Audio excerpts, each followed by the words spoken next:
Pues como veis, este título que ahí se nos pone, Tips de un obispo para comunicar en redes, la verdad es que a uno le relaja un poco el título, porque la palabra tips pues es un poco etérea, ¿no? Es un poco etérea. Entonces, pues puede ser claves, consejos, recomendaciones, lo cual me tranquiliza, porque obviamente si alguien me pusiese el título Estrategia de comunicación, a ver, esos son palabras mayores. Y además yo voy a reconocer que yo no creo que tenga una estrategia de comunicación. Nunca me lo he planteado, nunca me lo he planteado. Voy a decir que cuando comenzaron las redes sociales a mí me pareció una tontería. Dijo, esto es una bobada que va a pasar muy rápido. Tengo una visión profética muy potente. Y entonces me acuerdo que yo decía, aquí lo que sirve es el correo electrónico. Y yo tenía mis grupos de correo electrónico, tenía un montón de grupos y entonces yo allí las cosas las difundía.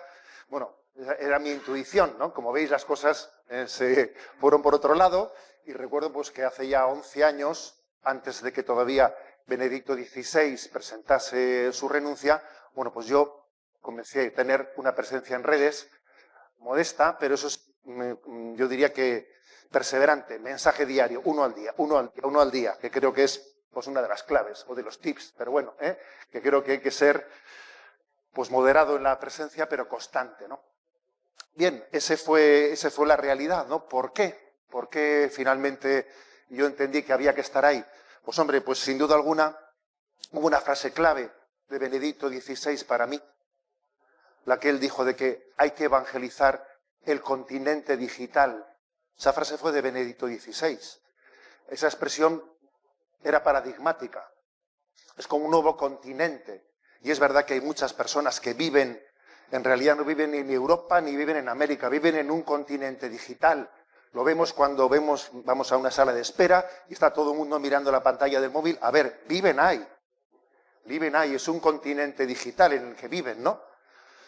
Entonces yo, para no pagarle derechos de autor a Benedicto XVI, puse el título de Sexto Continente en vez de Continente Digital. Pero obviamente yo era consciente de que había que estar donde estaba el hombre. Jesús dirigió su evangelización allí donde estaba el hombre de su tiempo. Es más, me parece que las redes sociales son como el Cafarnaún de los tiempos de Jesús. Si nos fijamos en los evangelios, la mayor parte del ministerio de Jesús en Galilea tiene lugar en Cafarnaún, que Cafarnaún era un lugar de encuentro entre el mundo judío y el mundo pagano. En Cafarnaún había guarnición romana, como lo vemos por el centurión de Cafarnaún. En Cafarnaún había también como una frontera para todo el comercio que venía de Siria. Era un encuentro con el mundo. Jesús principalmente evangelizaba en Cafarnaún, además también de las aldeas, pero la mayor parte de su tiempo ahí lo dio. Por eso, estar o que la Iglesia esté o no esté en redes sociales, yo creo que no es una opción. No es una opción. La Iglesia tiene que estar donde está el hombre de nuestro tiempo, ¿no? Ahora, con esto no quiero decir que tenga que estar todo el mundo. Pues no, yo creo que no tiene que estar todo el mundo. Porque, entre otras cosas, la Iglesia evangeliza en su conjunto y entre todos hacemos uno. Y en esa sinfonía que tenemos entre nosotros, pues uno les toca el violón y a otros el tambor. Entonces yo creo que sería un error pensar que tenemos que estar todos. La Iglesia evangeliza en su conjunto, ¿no? Y además valoro muchísimo las voces proféticas que en su opción por la evangelización deciden no estar. Las valoro mucho. Son testigos de un ayuno también de presencia en redes sociales y un ayuno tecnológico que creo que puede ser profético. Porque voy a decir una cosa, antes de hablar de potencialidades y tal, voy a ser un poquito agorero. Yo no me siento bien hablando de las potencialidades de la evangelización en las redes sociales sin poner el acento en los graves riesgos que tiene en este momento, ¿no?, la presencia en redes, los graves riesgos. Creo que hay que ser también... Yo echo en falta, voy a deciros esto, echo en falta que nuestra Madre Iglesia todavía tenga una palabra profética de mayor libertad a la hora de denunciar los riesgos que están aconteciendo en las redes sociales. Es verdad que ya hemos tenido algunas denuncias proféticas en este último documento que el Dicasterio de la Comunicación ha publicado en el día de Pentecostés, hacia una presencia plena en redes. Bueno, pues yo creo que se han hecho denuncias proféticas, como por ejemplo el hecho de la brecha digital, de la cual también está hablando mucho Cáritas, que es un elemento de pobreza. Quienes están desconectados de su posibilidad de acceso a la tecnología están en una brecha digital que implica una cierta pobreza. La violencia que se esconde en el anonimato, las dinámicas que se generan cuando resulta que descubrimos que los usuarios en el fondo somos el producto que se venden todos nuestros datos, nuestra intimidad, y ese es el gran negocio, ¿no? Los algoritmos que nos están encerrando en un submundo en el que tú te piensas que te estás encontrando con todo el mundo y a ti te han asociado, los algoritmos te han asociado en una burbuja donde te encuentras más o menos con gentes de tu ideología y tú te piensas que has salido a ver el mundo y estás en un patio interior. Porque eso es así. Eso es así. Aún así, aunque esas denuncias proféticas se han hecho, yo creo que faltan dos denuncias que todavía son mucho más importantes. Mucho más importantes. Y una es el hecho de que las cartas están marcadas. A ver, las cartas están marcadas. Hoy en día sabemos ya que las tecnologías han sido diseñadas ya en su diseño para resultar adictivas, para ser atrapados en ellas. Lo sabemos. Y el famoso documental que está en Netflix, ¿no? El dilema de las redes, es un documental que marca un antes y un después, porque pone pruebas, porque han sido determinados ingenieros informáticos de Silicon Valley los que han salido de las tecnológicas y han hablado, y han dicho, pues ciertamente todo esto ha sido diseñado para tenerle a usted atrapado como a un ratoncito, para que usted al final ligue su autoestima a sus likes y todas esas cosas, ¿no? Por lo tanto, las cartas están marcadas y eso tiene que ser denunciado explícitamente. Creo que yo sueño, aquí hablamos de sueños, ¿no? Sueño también con una iglesia que se persone en las querellas que están abiertas contra las grandes tecnológicas. Creo que eso es necesario, porque igual que descubrimos que hay grandes causas en la humanidad, cuando, por ejemplo, la iglesia pues entiende que tiene que personarse frente pues a la explotación del Amazonas, en donde pues un pulmón de la humanidad, ¿no?, que es esquilmado por los intereses económicos de petroleras, etcétera. Aquí tenemos una causa que yo entiendo que todavía es más importante, ¿eh? Si cabe, más importante. Está en juego la libertad. Está en juego la libertad. Y no sé si habéis escuchado la semana pasada, hace 10 días, como 1000 familias valientes de las escuelas de fomento en España, bueno, pues se han rebelado y han dicho, perdón, no queremos que nuestros hijos tengan incluidos, ¿no?, pues desde quinto de primaria, tengan incluido pues el uso del iPad como método que le sustituye el libro. No lo queremos. Y han sido 1000 valientes los que han dado ese paso. Y la verdad es que ya, de hecho, para el año próximo, ya en las escuelas de fomento se ha retrasado un año más la implementación de esos iPads y estoy seguro que se tendrá que retrasar mucho más. Pues creo, por lo tanto, que esa santa rebeldía, esa sana rebeldía es necesaria. Las cartas están marcadas. Aún así, no podemos dejar de estar, porque el hombre está ahí y quizás tendremos que transmitirle no solo un mensaje, sino una educación de cómo utilizar un medio que está trampeado. Y además también hay una segunda denuncia que creo que es importante, y es que las grandes compañías han pactado pues con la cultura de la cancelación. Pues yo creo que a algunos nos faltan 2 primaveras para estar fuera, ¿eh? Yo creo que es así. Es así. Es verdad que, bueno, pues que la llegada de Elon Musk, un personaje tan peculiar en Twitter, quizás hace de Twitter de momento, ¿no?, pues una especie de isla, pero todos sabemos lo que ha ocurrido en el mes de junio, donde ese documental famoso de What is a Woman, ¿qué es una mujer? Un documental verdaderamente limpio, esclarecedor frente a toda esta ideología de la transexualidad, fue censurado, pues en YouTube, en Facebook, en todos los las grandes compañías, y también en un primer momento fue censurado en Twitter. Pero resulta que cuando pues el dueño de Twitter lo descensuró y incluso pues en un mensaje suyo enviado a redes aconsejó a todos los padres del mundo que viesen aquel documental, que es una mujer, de 1 hora y media, la verdad es que resulta que solamente en 10 días tuvo 200 millones de visualizaciones. O sea, es decir, que tenemos que denunciar que existe una censura y una imposición de lo políticamente correcto, pues en redes sociales. Bueno, esta es la situación. Esta es la situación. Por eso yo, por irme a hablar de cosas bonitas, un momento, sin haber dicho esto, soy un falso si lo hago. Soy un falso, porque aquí hay temas muy graves en juego. Bien, pero dicho esto, vamos a los tips esos, ¿no? Vamos a los tips que para eso se supone que me habían llamado. Bien, vamos a los tips. Bien, yo dentro de los tips se me han ocurrido 5, que seguro que podrían ser más o menos, sí, pero es una con la libertad de los hijos de Dios, ¿no? Creo que el primer tip es comunicar desde el corazón, comunicar movidos por dos motores, la sed y el amor. La sed y el amor. Creo que esta es una clave. El lenguaje del corazón es el que, en mi opinión, resulta significativo.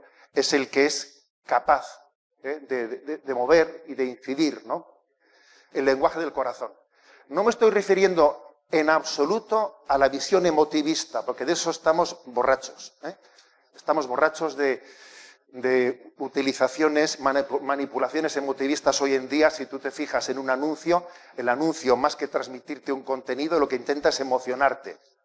Los anuncios están hechos para manipular emotivamente a las personas. ¿Qué tendrá que ver el tocino con la velocidad? ¿No? Están intentando utilizar un spot publicitario que nos toque el corazón y que luego, a raíz de eso, compres de lo que no se había hablado. No. Cuando habla del lenguaje del corazón me refiero a otra cosa. Me refiero a que Agustín, que para mí es el crack comunicativo de los 2000 años de la historia de la Iglesia. Es un lenguaje en el que hay una inteligencia intuitiva, que Zubiri diría inteligencia sentiente, plenamente iluminada por la revelación y movida por el amor del corazón de Cristo, que comunica con mucha fuerza. Es precisamente lo que el Papa ha señalado en esta carta recién publicada con motivo del 4º centenario del nacimiento de Pascal. Ciertamente, Pascal se entronca en la línea agustiniana, sin duda alguna. Pascal pertenece a esa línea agustiniana del lenguaje del corazón. Para mí, Agustín es un crack. Alguien que es capaz de decir, por ejemplo, yo soy yo, pero no soy mío. Madre mía, ese hombre estaba hecho para Twitter, yo creo. Tiene una capacidad comunicativa impresionante, ¿no? Desde ese lenguaje del corazón. Creo que, por lo tanto, este es un aspecto importante, ¿no? Y eso lo tenemos que cuidar. Y, por ejemplo, John Henry Newman, en su famoso lema, Cor ad cor loquitur, el corazón habla al corazón.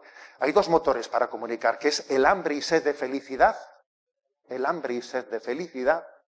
que anida en todos nosotros, y el amor a Dios y al prójimo que Dios ha sembrado en nosotros. Oye, con esos dos motores se comunica, Se comunica. Una inteligencia intuitiva, una inteligencia abierta a la revelación, movida por el amor del corazón de Cristo. Segundo lugar, y no voy a perder el tiempo voy a ir directamente a lo polémico, porque es la manera de... A mí me dijeron, cuando vas a confesarte, tú primero di los pecados gordos y dilos a lo bruto.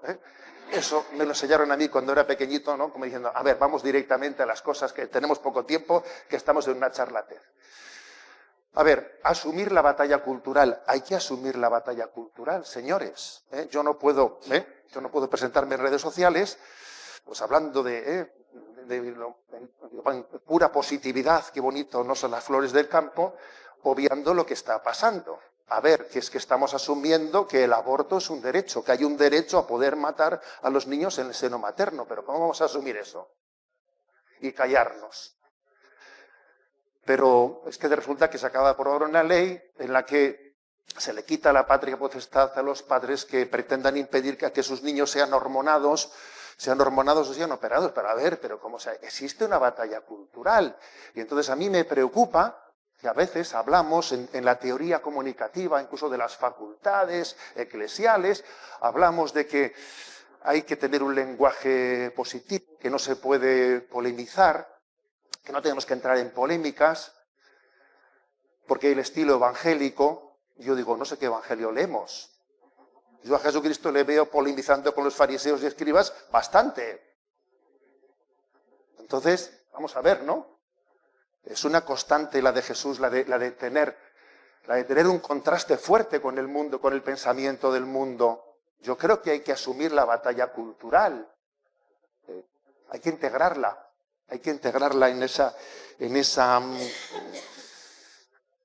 comunicación real, en esa comunicación real. Porque es que además uno tiene miedo de que en el fondo nos escudemos en el supuesto, digo que supuesto, creo que es falso, no estilo evangélico de no entrar en polémicas y hagamos de ello un refugio para introducir el relativismo, ¿no? Para introducir el relativismo. Lo cierto es que cuando se insiste, ¿no?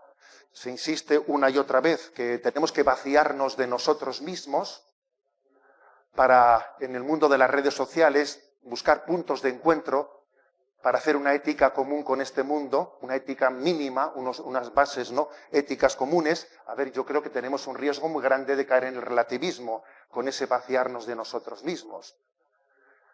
Jesucristo no fue un moderador de pluralismos. Jesucristo fue un maestro de la verdad. A ver, vamos a ser claros. Es lo que se muestra en el Evangelio. Él fue un maestro de la verdad. Y Él es el revelador del Padre. Por lo tanto, no creo que tenemos que asumir la batalla cultural e integrarla en el conjunto de la comunicación. Tercer punto, que me parece también que es un consejo clave. Matar de hambre nuestro amor propio. ¿Qué quiero decir con esto? Quiero decir que es que comunicar en redes sociales, pues obviamente es estar dispuesto a asumir que vayan a llover chuzos. A ver, van a llover chuzos sí o sí. Sí o sí, porque claro, lo que se quiere es que no estés. Lo que se quiere es que no haya voces distintas al pensamiento único. Entonces eso es muy importante asumirlo y no ser vulnerable ante ello. No ser vulnerable. No pasa nada, Una persona a la que hemos tenido presente en este encuentro, ¿no? A la que hemos tenido presente en este encuentro y oramos por él, recuerdo yo haberle escuchado en una ocasión decir lo siguiente, ¿no? Pues cuando se cuestione nuestra fe en Dios, yo no me callaré nunca, ¿no? Cuando se cuestione a la Iglesia, discerniré si es prudente hablar o callarse, ¿no? Pero cuando se metan conmigo, paso, no me defenderé nunca y se ha acabado, ¿no? Ya está. Y esa es la única manera de no ser vulnerables, matar de hambre nuestro amor propio y a evangelizar. Porque nosotros no estamos para defendernos a nosotros mismos, para eso no estamos en redes. Y cuando, por cierto, ¿no?, quienes van allí pim pam, pues contra quien dice algo distinto, entienden que tú no te vas a defender, al final es hasta efectivo, se terminan cansando. Bueno, un ratito, pero bueno. Pero bueno, creo que es importante, ¿no?, ese tercer tip, matar de hambre nuestro amor propio. En cuarto lugar, integrar contenidos y testimonio. Esto es muy importante. Por ejemplo, yo escucho en esas teorías comunicativas de facultades hacia las cuales yo soy un poquito crítico. Pues escucho, bueno, es que hay que, para poder hoy en día comunicar evangelizando, hay que renunciar a transmitir contenidos y hay que buscar historias comunicativas, historias, testimonios. Bien, pero ¿por qué contrapones? ¿Por qué contrapones las dos cosas? ¿Por qué contraponer? ¡Qué manía de contraponer! En el cristianismo se integra todo. O sea, yo entiendo que hay que integrar el anuncio del querigma, una enseñanza ordenada de la fe, una educación en la fe. Hay que integrar también la dimensión social y caritativa, la dimensión profética de denuncia de lo que está ocurriendo, y todo ello mostrarlo en testimonios, ¿no? ¿Por qué oponemos? ¿Por qué decimos menos transmitir contenidos y más buscar testimonios? No, integrémoslo todo, porque creo que tenemos el riesgo de ir siempre dando bandazos de una esquina a la otra. Ahora toca esto, ahora toca lo otro, ahora toca lo otro. Si algo es el cristianismo es integrador de todas las dimensiones. Yo soy un enamorado del catecismo de la Iglesia Católica, no sé si alguno lo sabía, porque creo que el catecismo de la Iglesia Católica integra todas las dimensiones, sin dejarse ninguna fuera, y las integra y las complementa. Por eso, ¿no? Creo que ese tema es clave, de la integración. Y el quinto tip. Invocar la creatividad del Espíritu Santo. Sí, Él es el que nos enamora, Él es el dador de vida, es el creador y es creativo. Y los enamorados enamoran, los enamorados comunican. Juan Pablo II, cuando comenzó aquella afirmación, aquella llamada a la nueva evangelización, dijo que tenía que tener 3 características: renovado ardor, nuevos métodos y nuevo lenguaje. Y nos hemos quedado con lo segundo y con lo tercero. Y nos hemos olvidado de lo primero, que es lo determinante. ¿No? Entonces yo creo que sí, que tenemos que invocar al Espíritu Santo, que enamore nuestros corazones y que nos dé el don de ser creativos. Y yo veo que eso es así. El Espíritu Santo hace que de una imagen uno muestre una palabra de vida, o que de una palabra de vida busque una imagen que al final lo que hace es potenciar el mismo mensaje de la palabra. El Espíritu Santo es creativo, tenemos que invocarlo. Bueno, y entonces, ¿no? Dunque, como decían los latinos, vamos a ver. Entonces, pues lo que dice el oficio de lectura de hoy, que el oficio de lectura de hoy de San Pablo VI, pues comienza diciendo: ay de mí si no evangelizare. Hay que evangelizar en redes. Yo creo que gracias a Dios la Iglesia no ha llegado tarde al continente digital. Está presente. Creo que es clave una presencia multimedia, como yo creo que Dios me ha dado la gracia desde Radio María, después integrar, yo le llamo por tierra, mar y aire, ¿sabes? Pues porque en el fondo integramos un medio tradicional con los medios actuales, las redes actuales. No hemos llegado tarde. Creo que tenemos que ser conscientes de que el mundo necesita la evangelización. Le escuché a Kiko Argüello decir: el mundo sufre porque no es capaz de amar como Cristo ama, con el corazón de Cristo. Y ahí está todo dicho. Y eso tenemos que ser conscientes de ello. Y si ese es el motivo del sufrimiento del mundo, pues entonces, señores, tenemos que evangelizar. Y la evangelización, pues nos da cruz y gloria. Habrá momentos de cruz, hay que abrazarlo, caerán chaparrones, caerán lo que sea, pero a Dios también da muchas alegrías. Las conversiones de las que somos testigos son un regalazo. Cuando Dios te llama, te implica. Al implicarte, te complica, pero finalmente te simplifica. Y eso es cierto, eso forma parte del lenguaje de la evangelización, ¿no? Con lo cual, ¿qué vamos a decir? Pues yo vino diciendo pues esa frase del Evangelio que me gustaría que fuese el epitafio, ¿no? El epitafio que pusiesen ahí en la tumba cuando te mueres, ¿no? Siervos inútiles somos. Hemos hecho lo que teníamos que hacer. Muchas gracias. Muy bien.